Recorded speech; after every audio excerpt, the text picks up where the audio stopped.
കൊച്ചിയുടെ അടയാളമായി പൗരാണികത നിറഞ്ഞു നിൽക്കുന്ന അതിമനോഹരമായ ഏറ്റവും അധികം ആളുകൾ ഉപയോഗിക്കുന്ന ഒരു പാലമാണ് ഹാർബർ പാലം.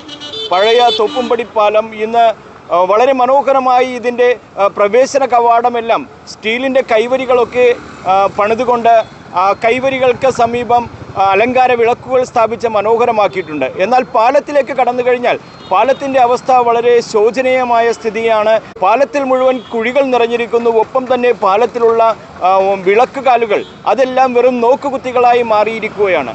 ഇന്ന് UWECയുടെ നേതൃത്വത്തിൽ പ്രവർത്തകർ പാലത്തിൽ സമരവുമായിട്ട് എത്തിയിരിക്കുകയാണ്.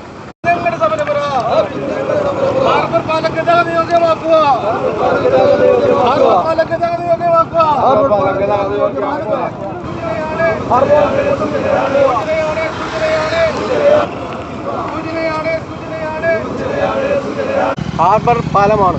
ബ്രിട്ടീഷ് ഭരണകാലത്തുണ്ടാക്കിയ ഈ പാലം കാത്തു സൂക്ഷിക്കുവാൻ നമ്മുടെ ഈ ഗവൺമെൻറ്റിന് സാധിക്കുന്നില്ല. ഒരു വിളക്ക് കത്തിക്കാൻ പോലും രാത്രി കാലങ്ങളിൽ ഇതിനെ യാത്ര ചെയ്യാൻ പോലും പറ്റാത്തൊരവസ്ഥയിലേക്ക് നീങ്ങിക്കൊണ്ടിരിക്കുന്നു.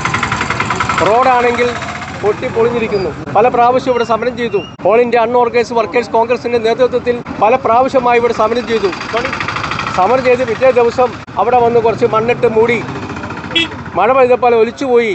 എത്ര അപകട മരണങ്ങളാണ് ഇവിടെ നടക്കുന്നത്. തൊട്ടടുത്ത് കുണ്ടന്നൂർ കഴിഞ്ഞ 2 ആഴ്ചക്കുള്ളിൽ 2 മരണമാണ് നടന്നത്. അതും ഇത് തന്നെ റോഡ് മോശമായ രീതിയിൽ പൊളിഞ്ഞു കിടക്കുന്നു. അവിടെ ആ റോഡ് നന്നാക്കുവാൻ ഇവിടെ PWDയോ അല്ലെങ്കിൽ PWD മന്ത്രി മുഹമ്മദ് റിയാസ് എന്ന് പറയുന്ന മന്ത്രി, മുഖ്യമന്ത്രിയുടെ മരുമകൻ, അദ്ദേഹം മന്ത്രിസഭയിൽ ചാർജ് എടുത്തതിനു ശേഷം ആദ്യമായി വന്ന് പറഞ്ഞു, ഞാൻ മന്ത്രിയായിരിക്കുമ്പോൾ ഒരു റോഡും മോശമായിരിക്കില്ല എന്ന് പറഞ്ഞു പോയ എല്ലാ റോഡുകളും വന്നു. ഇവിടെയും വന്നിരുന്നു.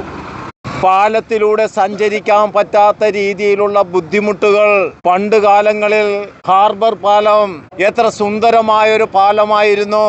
അത് അന്ന് കൊച്ചിൻ പോർട്ടിന്റെ അധീനതയിലായിരുന്നുവെങ്കിൽ ഇന്ന് ഇതിന്റെ അവകാശികൾ ആരാണെന്ന് നമുക്ക് പറയാൻ പറ്റാത്ത രീതിയിലുള്ള സ്ഥിതിവിശേഷമാണ്. ഇവിടെ സ്ട്രീറ്റ് ലൈറ്റ് കത്തിയിട്ട് മാസങ്ങളായി വെളിച്ചമില്ലാതെ അന്ധകാരത്തിലൂടെയാണ് ഈ പ്രദേശത്തിലൂടെ വാഹനങ്ങൾ ഓടിച്ചു കൊണ്ടുപോകുന്നത്. ഈ കഴിഞ്ഞ 1 വർഷം മുമ്പ് ഇതേപോലെ തകർന്നപ്പോൾ നമ്മളൊരു പ്രതിഷേധം നടത്തി. ഈ കുഴികൾ അടച്ചുകൊണ്ടുള്ള പ്രതിഷേധമാണ് നമ്മൾ നടത്തിയത്. അന്ന് രാത്രി തന്നെ ഇവിടെയുള്ള ഉദ്യോഗസ്ഥന്മാരെല്ലാം ഇടപെട്ടുകൊണ്ട് അന്ന് ഈ കുഴികളെല്ലാം മൂടി. പക്ഷേ ഇന്നിപ്പോൾ കാണുന്നത് വീണ്ടും വെറുതെ നിസ്സാരമായ പേച്ച് വർക്ക് മാത്രം ചെയ്ത് ഇവർ കുഴി അടച്ചിട്ട് പോകുന്ന ഒരു സന്ദർഭം ഉണ്ടാകുന്നത്. 2 ദിവസം കഴിയുമ്പോൾ 2 മഴയ്ക്ക് തന്നെ ഇത് വീണ്ടും കുഴികളുണ്ടാകുന്ന ഒരു സാഹചര്യമാണ്. ഈ കുഴികളാണെങ്കിലും അടച്ചു പോകുന്ന സ്ഥലത്തെല്ലാം ഉണ്ടാകുന്നത്. ഇപ്പോൾ കൊച്ചുകളുടെ മുമ്പിൽ വലിയൊരു കുഴി ഉണ്ടായിരുന്നു, അത് ഇന്നലെ രാത്രി അടച്ചു. പക്ഷേ അത് നാളെ 2 ദിവസം കഴിയുമ്പോൾ തന്നെ താങ്ങാനാവുന്ന രീതിയിലുള്ള പേച്ച് വർക്ക് ചെയ്തിട്ടാണ് അവർ പോയിക്കൊണ്ടിരിക്കുന്നത്. അതുകൊണ്ട് തന്നെ ഈ പ്രതിഷേധം നമ്മൾ സംഘടിപ്പിക്കുന്നത് നമ്മുടെ ഈ പശ്ചിമോച്ചയുടെ കേരളത്തിൻ്റെ വികസന കുതിപ്പിന് മുതൽക്കൂട്ടുള്ള നമ്മുടെ പശ്ചിമോച്ചയുടെ തകർക്കുന്ന ഒരു രീതിയിലേക്കാണ് ഇവിടുത്തെ ഈ ഭരണ സംവിധാനം മുമ്പോട്ട് പോയിക്കൊണ്ടിരിക്കുന്നത്. ഹാർബർ പാലത്തിലെ കുഴികളടച്ച് ഹാർബർ പാലത്തിലെ വഴിവിളക്കുകൾ കത്തിക്കുവാനായി അധികാരികൾ ഏറ്റവും അടുത്ത ദിവസങ്ങളിൽ തന്നെ ശ്രമം നടത്തിയില്ല എങ്കിൽ ശക്തമായ സമരമുറകളുമായിട്ട് മുന്നോട്ട് പോകുമെന്നാണ് സമരക്കാർ പറയുന്നത്. ഹാർബർ പാലത്തിലെ വഴിവിളക്കുകൾ കത്താത്തതിൽ പ്രതിഷേധിച്ചുകൊണ്ട് അവർ മെഴുകുതിരികൾ കത്തിച്ചുകൊണ്ടും പന്തം കൊളുത്തിക്കൊണ്ടുമാണ് ഇവിടെ സമരം നടത്തിയത്. കൊച്ചി തോപ്പുംപടിയിൽ നിന്നും ന്യൂസ് ടുഡേക്ക് വേണ്ടി റിഡ്ജൻ റിബല്ലോ.